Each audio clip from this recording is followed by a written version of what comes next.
Reasonable doubt that with the prosecution's case.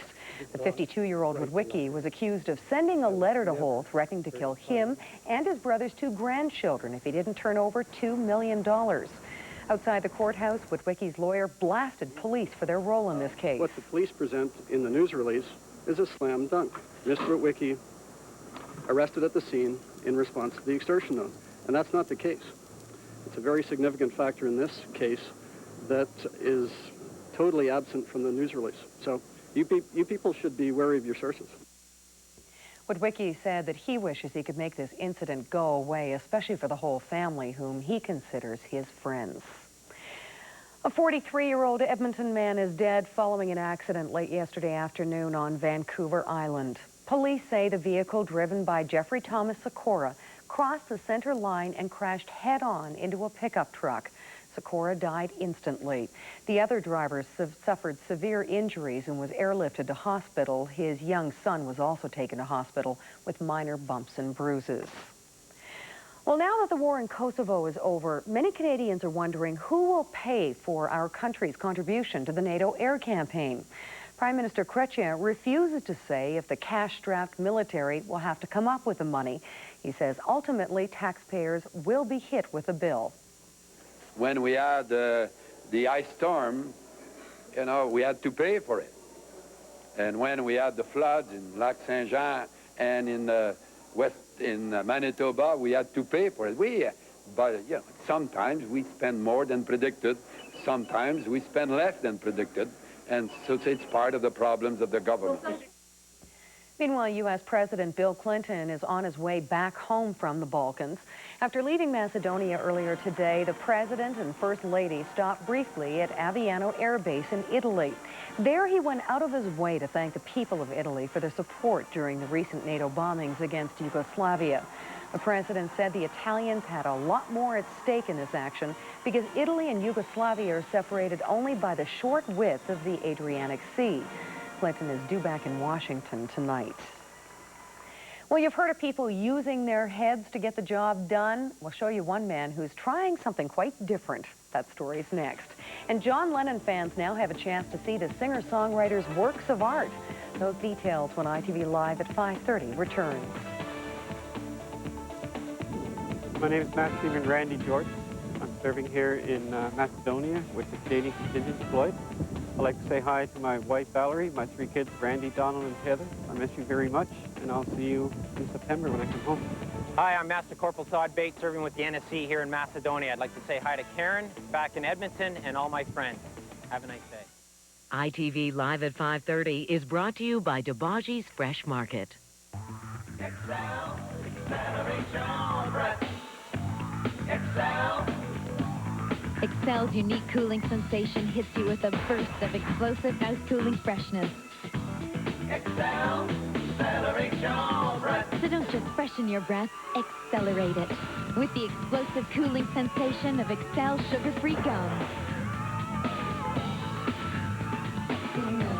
Excel, acceleration, breath.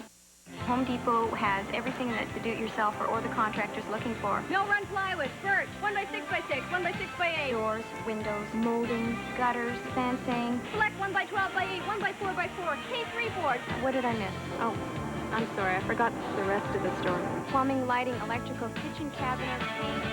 Become a backyard gourmet with a propane barbecue from Broil Mate with a side burner and split-level cooking grids. It's at the guaranteed low price every day at the Home Depot. Hi, I want a junior bacon cheeseburger, but I want it made fresh with 2 whole strips of bacon, and I want it for $1.39. It's always about you, isn't it? You. What about me? I'm the one who has to say, no, we don't have to go to Wendy's. Wendy's Junior Bacon Cheeseburger is hot and juicy because it's made fresh when you order it. And with a 99-cent hot baked potato, it's a great meal. Well, maybe you have a Caesar side salad for $1.39? I have a fantasy, too. I want to act on Broadway.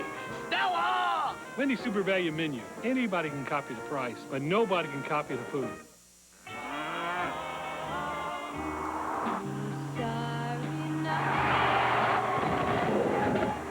If you're driving around with some cut-rate car insurance and you get into an accident, that's when it hits you. There's no State Farm agent to turn to for help. All operators are busy. Please hold. So, the choice is yours. Get yourself a State Farm agent. Please continue holding. Or get left high and dry.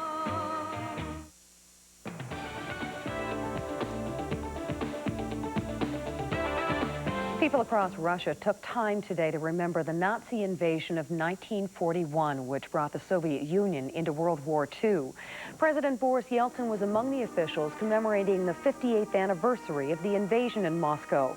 Yeltsin placed a memorial wreath at the tomb of the unknown soldier outside the Kremlin.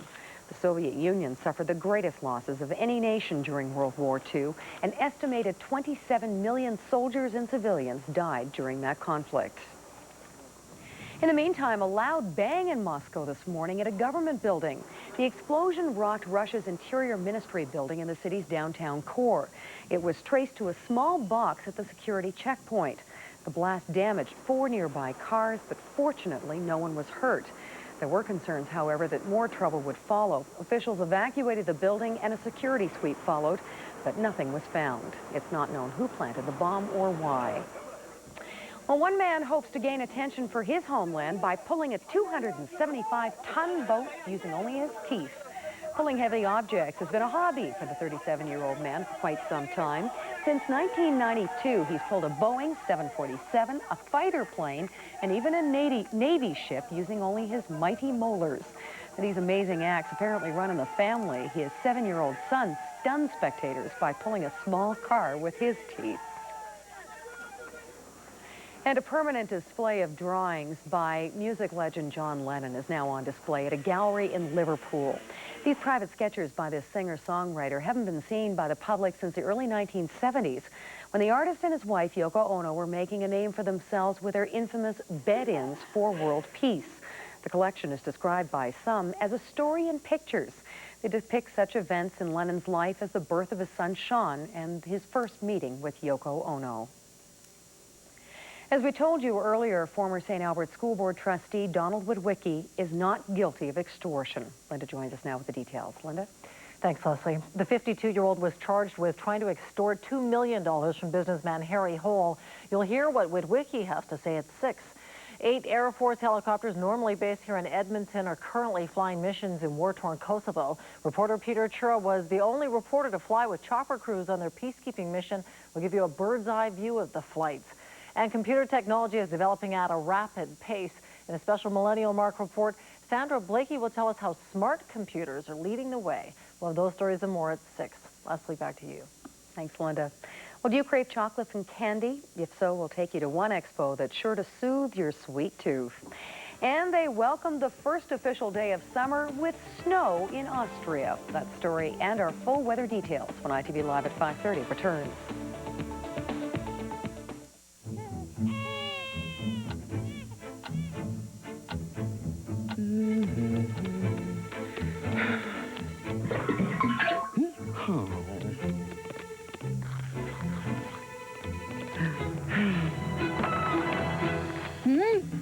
Congratulations. Look what just arrived. New chocolate and peanut butter chocolate Rice Krispie Squares with delicious chocolate taste and creamy peanut butter. Couldn't you just eat them up? At Weyerhaeuser, we understand there's more to forestry than just harvesting trees.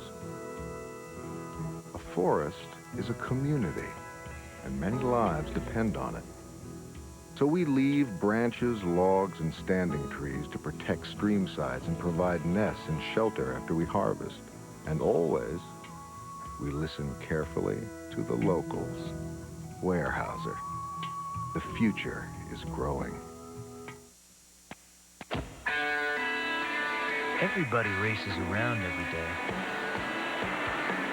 But who says you have to do it like everyone else? Take a different route. Drive the Mazda 626. Take control and get into a sporty Mazda 626. Now get the Mazda 626 with 1.9% financing. Something new has arrived at Shoppers Drug Mart. Something for every parent. It's our Health Watch for Children program. It includes information on everything from treatment of illness to accident prevention during all stages of childhood. After all, children don't come with instructions, but we do. See your Health Watch pharmacist for details. Claire Martin's Weather is brought to you by Rayomax Windows, a window-powered home system. You're watching iTV Live at 5:30. It's ours. Well, summer officials started yesterday, and while most people were lathering on sunscreen and pushing their lawnmowers, others were shoveling snow. You'd never think that snow shovels would be needed in June, but as you can see, some kids were put on sidewalk duty by their parents. Now, by Austrian standards, this was only a dusting of the white stuff. Still, it was enough to close a few roads. The bigger problem was the mess left behind. Mudslides have also become a concern in certain parts of the country in recent weeks. And it's snowing ash in the Philippines following a mild eruption from the Mayon volcano. Columns of steam and ash reaching 4 miles into the air have been seen rising from the 6,500-foot-tall volcano located southeast of Manila. At least 3 people fainted just seeing the unexpected event. There were no confirmed reports of severe injuries. The volcano has been dormant for 6 years, but locals aren't taking any chances. Some villagers are leaving on foot, while others are loading their belongings into trucks provided by the government. Well, if you are headed home on the White Mud tonight, just a warning, there's been an accident on the White Mud eastbound, just east of the 149th Street off-ramp, and it's been tying up traffic for some time. It's expected to continue tying up traffic for about another hour, so you might want to try a different route. Well, Claire Martin is off tonight. Bill Matheson has our weather, and not a bad day weather-wise at all today, Bill. Well, thank you, Leslie. No, it was all right, as a matter of fact. The funny part about it is that I would be much happier if we were a degree too warmer than we are. I'll show you something. All around and through here, we have all these temperatures, and they're all below normal. No kidding. The normal daytime temperature for this time of the year is up around 20. But anyway, we do find the warm air right here, sitting under that low-pressure area. It's been awfully windy in the southern parts of Saskatchewan and Manitoba today, as the wind comes howling into that low-pressure area to fill up the gap caused by this low-pressure system here. And the warmest place in Canada, has anybody ever heard of Pinawa? Pinawa, the warmest spot in Canada today, down here in the southern end of Manitoba. And that low-pressure area is moving along. Then there's another one in here, and it has cold air in the northern end of the province. You know, the cold air has come down like that, and the warmer air coming up here, so they got all kinds of clouds, and it is raining in there. That rain is not expected to come down here. We'll just get the odd, vagrant low-pressure system coming along with some rain, but that's all. Okay, let's take a look at our satellite map, because it's interesting. No kidding. It's the same as it's been over the last little while. It just can't make up its mind. But there is the Alberta low. You see it just circling around there, and it's got the clouds coming down about like that. But we're not expecting that any of those clouds will get far enough south to cause any trouble. Now, in Saskatchewan, they pretty well cleaned themselves out. Everything has been roaring past up in there, and consequently, they're not expecting to get any precipitation there either. Tonight, as far as we're concerned, it's going to be a dry night. Oh, I know. Like, wait. There may be a cumulus cloud come along and drop a little bit of rain here or there, but it is not a concerted effort by the weather things to give us rain, as a matter of fact. And so that's all we have to worry about there, is these odd little bits puffing up here and there. And that's the weather for this evening. Good evening. Thanks, Bill. Well, it's every sweet tooth's dream come true. The Candy Expo opened this morning in Chicago. Vendors stroll through the candy land and get a sneak peek at the latest trends for candy lovers. A hot item this year is a radio-playing lollipop that sends radio vibrations through the candy. The sound waves pass through your teeth and they go directly to your inner ear. Now, chocolate is still the big seller for adults, but expect smaller portions and more bite-sized bars. Candy makers are trying to lure calorie-counting grown-ups back to the candy aisle. And for the more sophisticated palate, an incredible dining experience takes place in Edmonton at the Hotel McDonald on Friday night. It's the opening gala dinner for the Works Festival and a real demonstration that food is art. Sharon Lindros joins us now live with the inside story from the Edmonton Journal. Sharon, chefs are going all out for this dinner. They certainly are, and it is just amazing what they're going to do there. So this is sort of more interactive and, I guess, lots of action. It's quite different from just seeing things being made. Tell us a bit about it. Yes, it is. They're going to have about 16 chefs out on the terrace there and in the ballroom, and they're going to be creating all sorts of wonderful culinary arts and foods for the guests right in front of their eyes. So this is something that the people usually don't get to see. You know, you see the carvings, but you don't see them being made. Absolutely, and at this event, you'll have a chance to actually see the chefs do the work and be able to speak to them as well. And there will be sugar pulling and vegetable carving and chocolate sculpting, you name it, it's going to be happening there. I have to admit, I was salivating when I was reading your article. Some good things on the menu.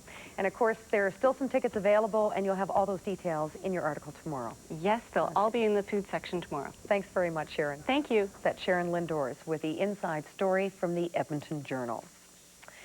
Well, here's more proof that box office hit movies don't always translate into hit toys. Do I make you holy, baby? Do I? A woman in Atlanta, Georgia, is upset by the remarks made by the new doll fashioned after Austin Powers. She's filed an obscenity complaint against Toys R Us after her 11-year-old son picked up the doll and heard the risque adult dialogue. The woman was offended, bought the 2 remaining dolls, and turned one over to police. It appears the store got the wrong shipment. There were 2 versions, with one asking, "Would you fancy a shag?" Well, as the ongoing battle against cancer continues, the odds for someone surviving the disease continues to improve. We'll tell you why. And the verdict over a controversial vinyl softener used to make toys is in. We'll tell you what it is when ITV Live at 5:30 returns.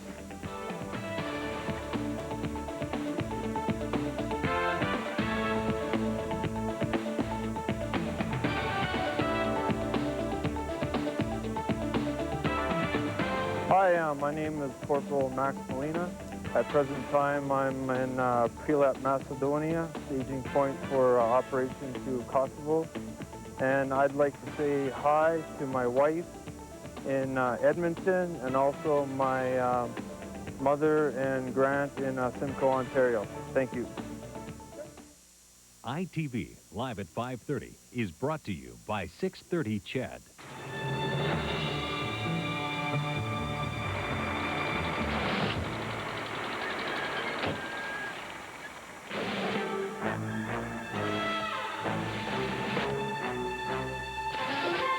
There's 2 things you ought to know.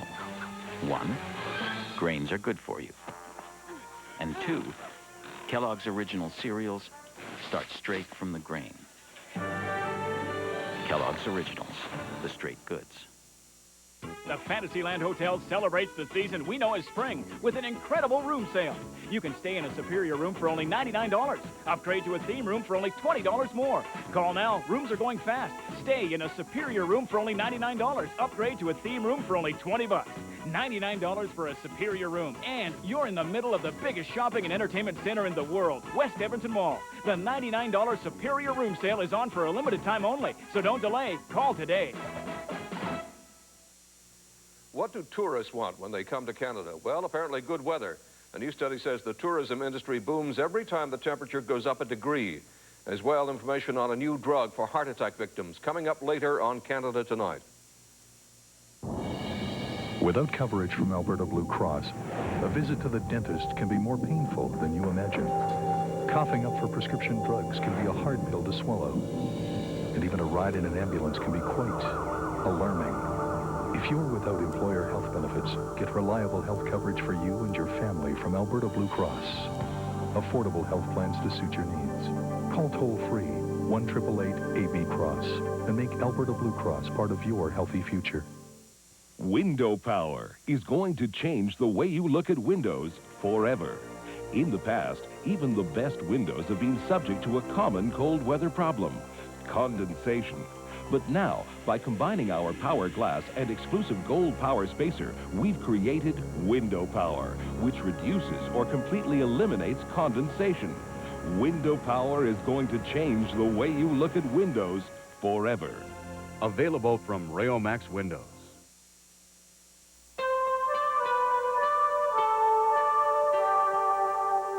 A blue ribbon panel of American experts has given the plastic softener found in vinyl toys and medical devices a clean bill of health. The panel's announcement today comes in the wake of publicized concerns about a chemical used to make toys like teething rings and rubber ducks. It can also be found in nearly every home and medical facility across North America. Consumers want to make decisions based on the facts, so we convened the expert panel to evaluate the scientific evidence on vinyl toys and medical devices. Based on that review, we have concluded that vinyl toys and medical devices are safe. Today's announcement confirms what the U.S. Food and Drug Administration and the Consumer Product Safety Commission have been saying all along. There is no evidence the substance is harmful to children or to adults. The Canadian Cancer Society says what we eat could prevent us from developing the deadly disease. Officials say we should be eating at least 5 servings of fruits and vegetables every day. To help persuade Canadians to increase their intake, the Canadian Cancer Society and Heart and Stroke Foundation of Canada have teamed up to launch their first ever joint public awareness campaign. Officials say it's very easy to eat your way to better health. Start your day in the morning and have, let's say you had an 8-ounce glass of orange juice, that's 2 servings. You went to lunch, you had a tossed salad and an apple, that's another 2 servings. For dinner, you had broccoli and a potato. You're up to 6 servings. So it's a very simple thing to do. Results of several recent studies show that fruits and vegetables can not only reduce the risk of cancer, but also the risk of heart disease and stroke. Well, leukemia is a cancer of the blood, and it's the most common form of cancer among children. Every year, Edmonton sees about 24 new cases of the disease, but the chance of survival is better than ever before. Giselle Bernardo reports on the role that Edmonton plays in finding a cure. 6-year-old Robert Larondel can play just as hard as his brother Joel, but what isn't so obvious is the obstacles he's had to overcome. Robert was diagnosed with leukemia at the age of 3. What followed were 2.5 years of chemotherapy, long hospital stays, and constant fear. As you can imagine, we were pretty devastated. What made it worse was Robert losing his hair. You know, he'd be in the shower and it would be just coming out in clumps, and it was hard on him. You could imagine the look on his face and on mine. I didn't know what to do. Robert has been cancer-free now for 6 months, and according to statistics, he has an 85% chance of making it to old age. That's a far cry from a few years ago when children with leukemia were almost certain to die. Cancer can be a death sentence. My goal is to make it not, to cure everyone. Dr. Beverly Bell is a children's cancer researcher in Edmonton.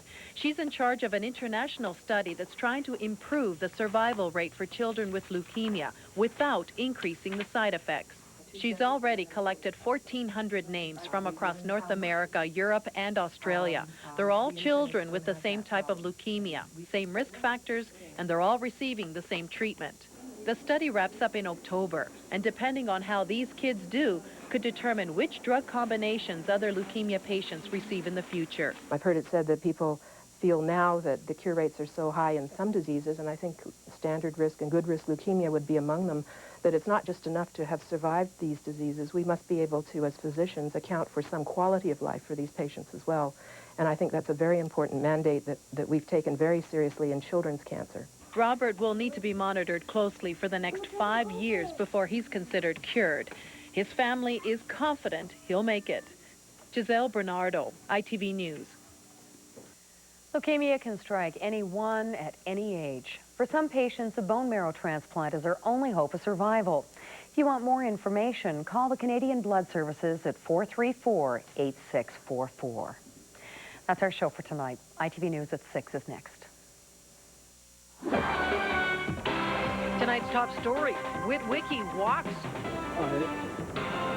I did not write the letter. A stunning decision in a high-profile court case. A new development in the fatal shooting on Weebo Ludwig's farm. And going airborne. We'll take you on patrol with Edmonton's choppers in Kosovo in an exclusive report. Now, ITV News at 6. Good evening. Gord's off tonight. Donald Witwicky is a free man this evening. The former St. Albert School trustee has been acquitted of extortion charges. In our top story coverage tonight, we'll tell you how the judge reached his decision. Reporter Graham Richardson will provide analysis of the trial. And you'll hear why Witwicky's lawyer is pointing a finger of blame at the police and the media. The case centered around an extortion note sent to a member of the prominent Hole family. The note demanded that Harry Hole drop off $2 million in cash or his grandchildren would be killed. But the judge ruled he had doubts about Witwicky's guilt. At the same time, the judge said there was evidence pointing to Witwicky. Reporter Graham Richardson has been following this case and joins us now live from End of Steel Park, where the money was supposed to be dropped.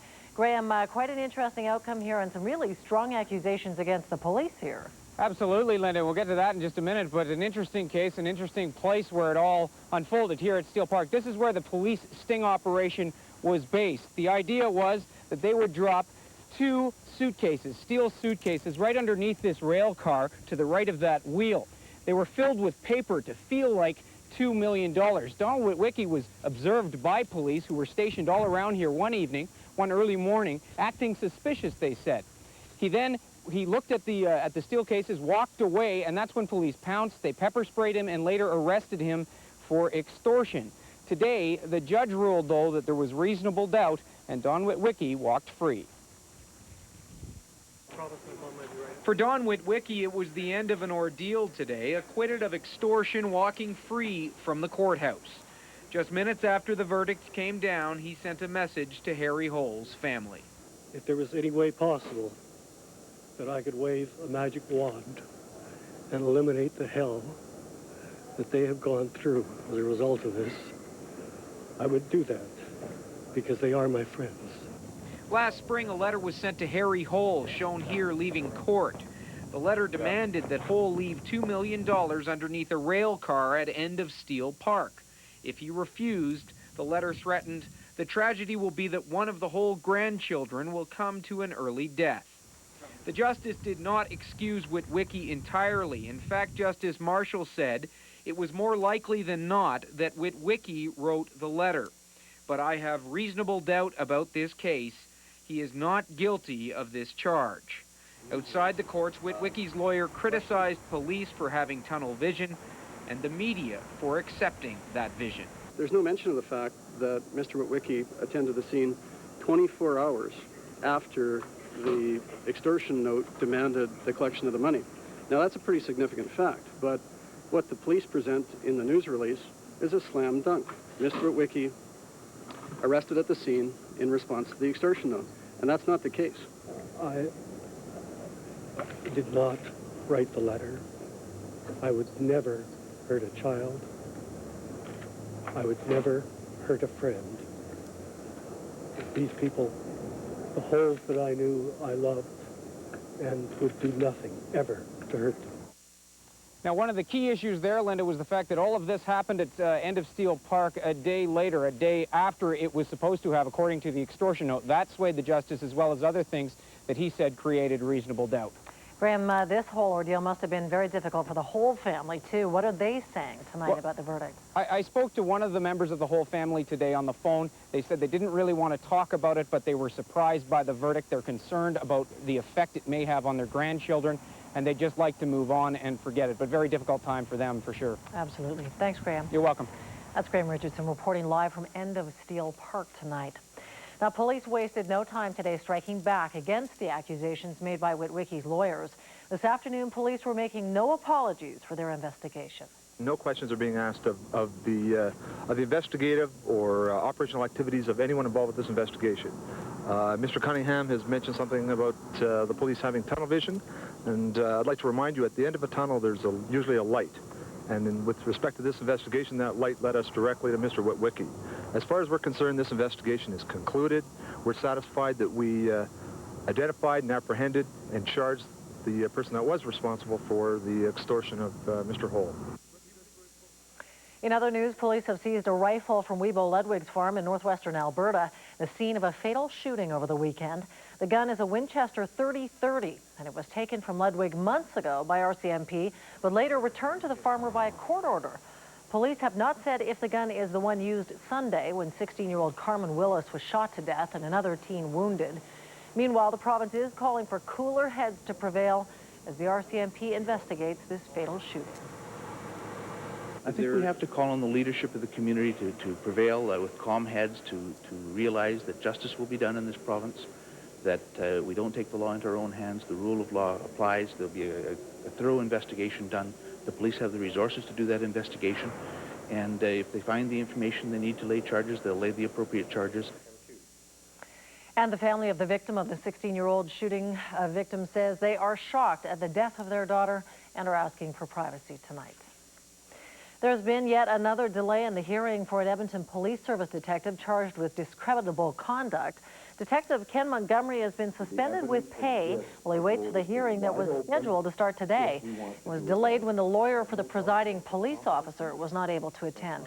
Montgomery's lawyer, Michael Schwach, has ordered to be back on August the 3rd, but he said he is not available on that date.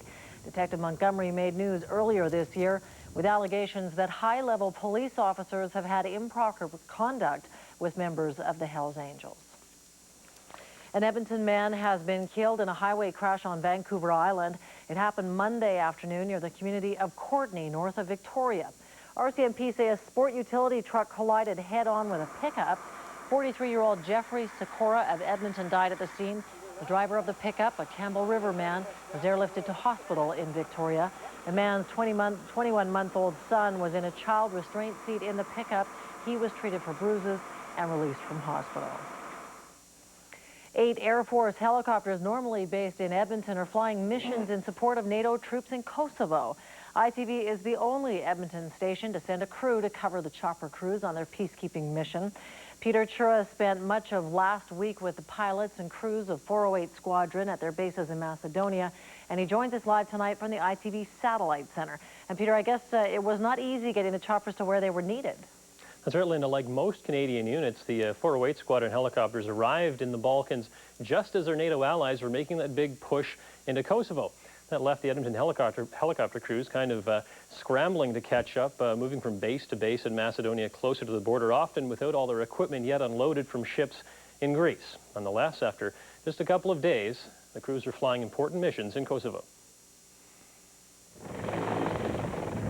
Is there clear? Just double check that we're clear. Unloaded. Roger. A 408 Squadron helicopter crosses the border into Kosovo.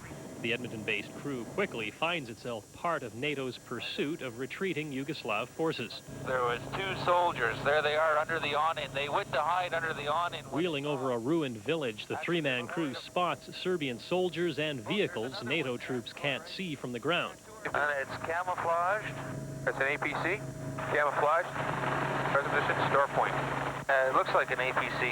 You can just call it in there right now, Ryan. After radioing the information to British tanks, the Edmonton crew is forced to go refuel. 408 Squadron's job in Kosovo is made much more difficult by the fact the Russians have control of Pristina Airport and aren't letting NATO aircraft use it. So 408 has to base its helicopters in Macedonia, then move them forward on a daily basis to this rough, unprepared strip in Kosovo. 408 has found another field in Kosovo to move into. That will mean finally moving the 8 Griffin helicopters and their support staff closer to the action. A relief for pilots and crews that arrived in Europe in the middle of NATO's sometimes confusing rush into Kosovo. We're supposed to marry up with the Brits here. But again, by the time we got here, they had already moved forward. So it's been kind of a pretty fast and fluid movement because people are moving as we're trying to catch up to them. The Edmonton crews are joining a huge armada of NATO air power in the war-torn province. Integrating into what has become a very, very big organization. There's a much faster number of helicopters operating over the area. It looks like a body laying in one of the courtyards there.